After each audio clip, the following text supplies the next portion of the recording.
은퇴하자마자 월세 밀리고 카드 돌려막기 누가 이들을 망하게 만들었나?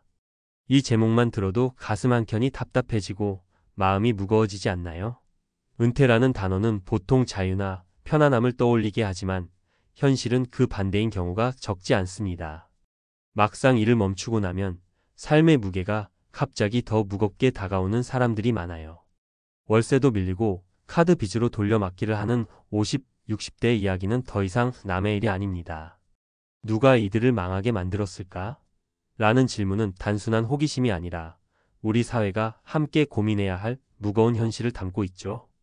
은퇴, 행복한 마침표가 아니라 막막한 시작이 된 이유. 은퇴를 준비하는 시점에선 누구나 잘 살고 싶다는 마음뿐입니다. 열심히 일해 모은 돈으로 편안한 노후를 보내고 가족과 행복한 시간을 보내는 게 꿈이죠.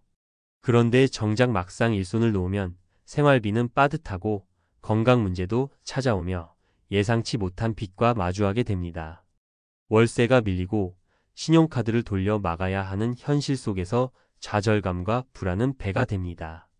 여기서 중요한 건 왜 이렇게 됐는지 그리고 누구의 책임인지 정확히 살펴보는 일이에요.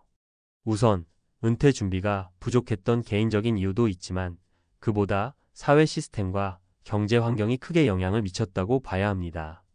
급격한 고령화와 경기 침체, 그리고 안정적인 노후 자금을 마련하기 어려운 현실이 그 배경이죠.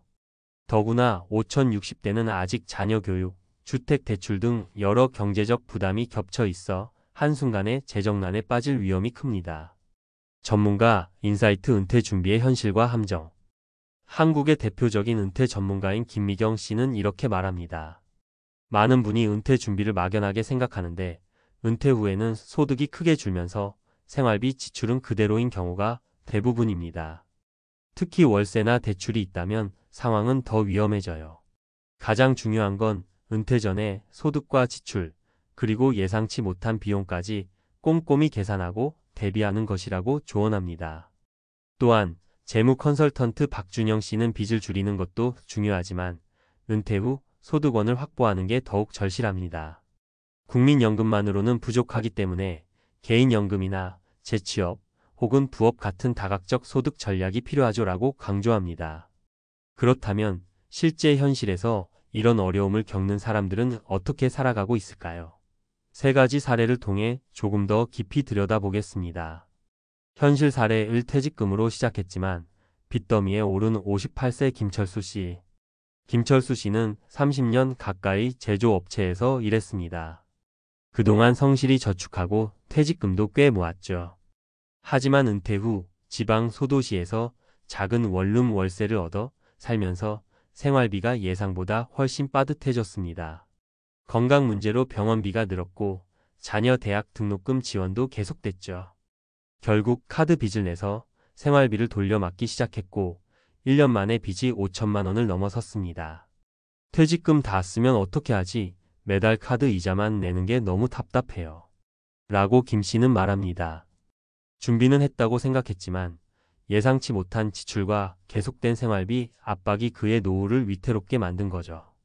현실 사례, 이 재취업해도 월급은 절반, 빚이 늘어나는 55세 이영희 씨. 이영희 씨는 서비스업에서 20년간 일하다가 은퇴 후 재취업했습니다.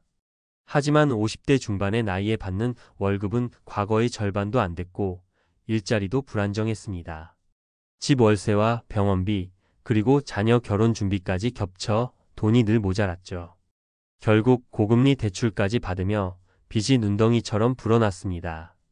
그녀는 일도 힘들고 돈은 모자라고 이대로 계속 가다가는 빚만 늘 것 같아 너무 무서워요. 라고 털어놓았습니다. 은퇴 후에도 경제적 어려움이 계속되는 현실은 생각보다 훨씬 가혹했습니다. 현실 사례 3. 건강 악화와 갑작스러운 지출에 무너진 62세 박정수 씨. 박정수 씨는 은퇴 후 건강이 급격히 나빠졌고 병원비가 쌓이면서 지출이 급증했습니다. 국민연금으로는 기본 생활비도 채우기 어려웠고 부동산 경기가 좋지 않아 주택 매각도 쉽지 않았죠. 생활비를 마련하려 카드 대출과 신용대출을 계속 받다 보니 결국 파산 위기에 몰렸습니다. 은퇴 전에는 건강할 줄 알았고 돈도 충분하다고 생각했는데 지금은 매일이 걱정이에요. 라는 그의 말은 노후 준비의 중요성과 함께 누구에게나 탁칠 수 있는 현실을 보여줍니다. 우리가 함께 고민해야 할 것들. 이처럼 많은 5060대가 은퇴 후 빚더미에 앉게 되는 데에는 여러 원인이 복합적으로 작용합니다. 개인의 준비 부족도 있지만 사회적 안전망의 한계와 경제 구조적인 문제 역시 크죠. 우선 국민연금과 같은 공적연금만으로는 기본 생활을 유지하기 힘들다는 점은 여러 연구와 통계가 보여줍니다. 연금만으로 살기엔 턱없이 부족하니 개인연금과 같은 추가 준비가 필수입니다. 하지만 현실은 그렇지 못한 분들이 많고 소득이 끊긴 상태에서 대출에 의존할 수밖에 없는 상황이죠. 또한 퇴직 후 재취업 기회가 많지 않거나 낮은 임금을 받게 되는 현실도 문제입니다. 젊은 세대와 경쟁하며 안정적인 직업을 찾기 어려워 무리한 빚 증가 파산으로 이어지는 악순환이 계속됩니다. 건강 문제도 노후 파산을 부추기는 큰 원인입니다. 의료비 부담이 늘어나면 저축을 빠르게 깎아먹고 긴급 대출을 끌어쓰게 만듭니다. 그렇다면 어떻게 대비해야 할까? 은퇴 전부터 치밀한 재무 계획 세우기, 자산과 부채, 그리고 예상 생활비와 의료비 등을 꼼꼼하게 계산해 내 노후의 현실을 객관적으로 보는 게 첫걸음입니다. 다양한 소득원 마련. 국민연금 외에도 개인연금, 부동산 임대, 부업, 재취업 등 다양한 소득원을 준비해 수입을 다변화하는 게 중요해요. 빚 관리에 철저하기. 빚을 최대한 줄이고 신용카드 사용을 절제하는 습관을 기르는 것도 필요합니다. 대출을 받기 전에 상환 계획을 반드시 세워야 하죠. 건강관리와 의료비 대비. 예방과 건강관리를 꾸준히 하고 만일의 경우를 대비한 의료비 준비도 필수입니다. 사회 안전망 활용과 상담. 정부의 복지제도, 상담센터, 재무 전문가의 도움을 적극적으로 받는 것도 노후 파산을 막는 데 도움이 됩니다. 마무리하며 은퇴는 누구에게나 찾아오는 삶의 한 시기지만 그 모습은 모두 다릅니다. 월세 밀리고 카드 돌려막기 하는 50대, 60대의 이야기는 결코 남의 이야기가 아닙니다.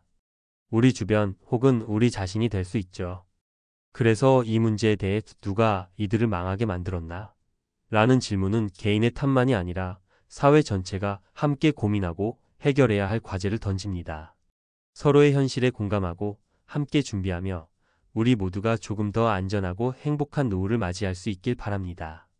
이 글이 적어도 나만 그런 게 아니구나 하는 작은 위로와 앞으로의 대비에 조금이라도 도움이 되길 진심으로 바랍니다. 혹시 궁금한 점이나 더 알고 싶은 내용 있으면 언제든 물어봐 주세요. 함께 고민해봐요. 앞서 은퇴 후 빚과 생활고에 대한 현실과 사례를 이야기했는데요. 이제는 전문가 입장에서 좀 더 구체적이고 실용적인 내용을 풀어볼게요. 은퇴 준비와 노후 생활에서 꼭 알고 적용할 수 있는 팁과 현실적인 조언들을 중심으로요. 1. 은퇴 후 생활비 얼마나 필요할까? 많은 분들이 은퇴 준비를 할 때 가장 헷갈려하는 게 바로 내가 은퇴 후 얼마나 쓸까? 라는 부분이에요. 막연하게 생각하면 준비가 안 되기 쉽죠. 전문가들은 보통 은퇴 전 마지막 연봉의 7,080% 정도를 은퇴 후 연간 생활비로 잡으라고 권해요. 예를 들어 연봉이 4천만 원이었다면 은퇴 후에는 2,800만 원에서 3,200만 원 정도가 필요하다는 거죠. 하지만 이 숫자는 개인별 상황에 따라 크게 달라질 수 있어요. 자녀 교육비가 끝난 가구라면 조금 줄어들고 건강 상태에 따라 병원비가 크게 늘어날 수도 있거든요. 그러니 내 현재 지출과 예상되는 은퇴 후 지출을 꼼꼼하게 따져봐야 합니다. 실제로 국민연금공단의 자료를 보면 2023년 기준 한국에서 1인 가구 평균월 생활비는 약 160만 원 정도로 나와 있어요. 월세, 식비, 교통비, 공과금, 건강관리비까지 모두 포함한 숫자라 현실감 있게 참고할 수 있습니다. 2. 은퇴 자금 어떻게 준비해야 할까? 국민연금만으로는 안정적인 노후 생활을 기대하기 어렵다는 점 많이 들어보셨죠? 국민연금 월 평균 수령액은 약 60만 원 수준이고 그마저도 수령 시점과 가입 기간에 따라 천차만별입니다. 그래서 전문가들은 다층 연금 시스템을 강조합니다. 국민연금, 공적연금, 개인연금, 사적연금, 개인 자산저축, 부동산 등 이 세 가지가 균형 있게 준비되어야 해요.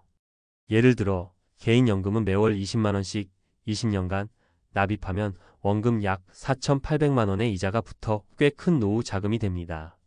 물론 이는 상품별 수익률과 납입 기간에 따라 차이가 크지만 꾸준한 납입이 중요하다는 점은 공통적입니다. 3. 빚 관리, 은퇴 전에 반드시 해야 하는 이유. 은퇴 후 빚은 독과 같아요. 한번 빚에 빠지면 회복하기 힘들죠. 특히 신용카드 대출이나 고금리 대출은 이자가 높아 부담이 가중됩니다. 실제로 한국은행의 통계에 따르면 2023년 기준 50대 가구의 평균 신용카드 빚은 1,000만 원이 넘는 경우가 많고 이 중 상당수가 연체 상태에 있습니다. 그래서 전문가들은 은퇴 전에 반드시 빚을 최대한 줄이고 가능한 한 빨리 청산하라고 조언해요. 특히 불필요한 신용카드 사용을 줄이고 대출은 꼭 필요할 때만 최소한으로 쓰는 게 중요합니다. 만약 이미 빚이 있다면 은행이나 상담기관과 상담의 채무 조정이나 상환 계획을 세우는 게 필요합니다. 그냥 버티다가 연체가 계속되면 신용 점수도 떨어지고 재취업이나 추가 대출도 어려워지거든요. 4. 재취업과 부업, 소득 다변화 전략. 요즘은 은퇴 후에도 일하는 분들이 많아졌죠. 하지만 재취업이 쉽지 않고 월급도 과거의 5,070% 수준인 경우가 대부분입니다. 그래서 한 가지 직장에만 의존하지 말고 부업이나 프리랜서, 임대 수입 등 소득원을 여러 개로 나누는 게 현명해요. 예를 들어 주 3일 파트타임 근무를 하면서 온라인 마켓이나 재능 기부, 소규모 자영업 등을 병행하는 사례가 늘고 있습니다. 중요한 건 자신의 건강과 상황에 맞는 일을 찾는 거예요. 무리하게 과로하다 보면 건강이 더 나빠질 수 있으니까요. 5. 건강관리와 의료비 준비는 필수. 건강은 은퇴 생활의 가장 중요한 기초 자산입니다. 건강이 나빠지면 의료비가 급증하고 생활비 부담도 커져요. 그래서 은퇴 전부터 꾸준히 건강검진 받고 규칙적인 운동과 올바른 식습관을 갖는 게 무엇보다 중요합니다. 또한 의료비를 대비해 실손보험이나 노후의료보험 가입도 추천드립니다. 실제로 60대 이상 가구의 의료비 부담은 전체 지출의 1,520%를 차지하는 경우가 많기 때문에 대비하지 않으면 큰 부담이 될 수밖에 없어요. 6. 정부 지원과 사회 안전망 적극 활용하기. 정부에서는 노후 빈곤층을 위한 다양한 복지 프로그램과 지원 제도를 운영하고 있어요. 기초연금, 주거지원, 의료비 지원 등 대상자별로 다양한 혜택이 있으니 꼭 확인해야 합니다. 특히 생활이 어려운 경우 지역사회복지관이나 노인복지센터 등을 통해 상담과 지원을 받을 수 있어요. 실제로 많은 분들이 이러한 지원을 몰라서 혜택을 못 받는 경우가 많으니 미리 정보를 알아두고 필요할 때 적극 활용하는 게 노후 파산을 막는 데 큰 도움이 됩니다. 7. 구체적 팁과 주의사항. 지출 내역 철저히 점검하기. 월세, 관리비, 식비, 통신비 등 매달 고정 지출부터 꼼꼼히 살펴보고 불필요한 비용을 줄여야 해요. 예를 들어 통신비는 알뜰폰으로 바꾸거나 할인 혜택을 챙기는 것만으로도 꽤 절약됩니다. 긴급 자금 마련에 두기. 예상치 못한 지출에 대비해 최소 36개월치 생활비는 쉽게 꺼낼 수 있는 예금 형태로 준비하세요. 빚은 고금리부터 상환 빚이 여러 개라면 이자율이 높은 것부터 줄여 나가는 게 부담을 줄이는 지름길입니다. 연금 수령 시기 조절. 국민연금은 최대 5년까지 수령 시기를 늦출 수 있는데 늦출수록 매달 받는 연금액이 늘어납니다. 건강 상태와 생활 자금을 고려해 전략적으로 결정하세요. 부동산 자산 활용. 집을 소유하고 있다면 전세나 월세로 전환하거나 일부를 담보 대출의 생활비로 활용하는 방안도 있지만 신중한 판단이 필요합니다. 금융 사기주의. 은퇴자들을 노리는 고금리 대출, 투자, 사기, 다단계 등 금융 사기가 많으니 반드시 신중하게 검토하고 전문가와 상담하세요. 마무리. 은퇴 후 월세 밀리고 카드 돌려막기 하는 현실, 결코 남의 이야기가 아닙니다. 하지만 지금부터라도 작은 준비와 실천으로 충분히 극복할 수 있어요. 꼭 누가 이들을 망하게 만들었나? 라는 질문에 답을 찾는 것뿐만 아니라 내 상황을 냉철하게 파악하고 대응하는 게 가장 중요합니다. 앞으로도 궁금한 점 있으면 언제든지 편하게 물어봐 주세요. 같이 현실을 헤쳐 나갈 방법을 찾아가 봐요.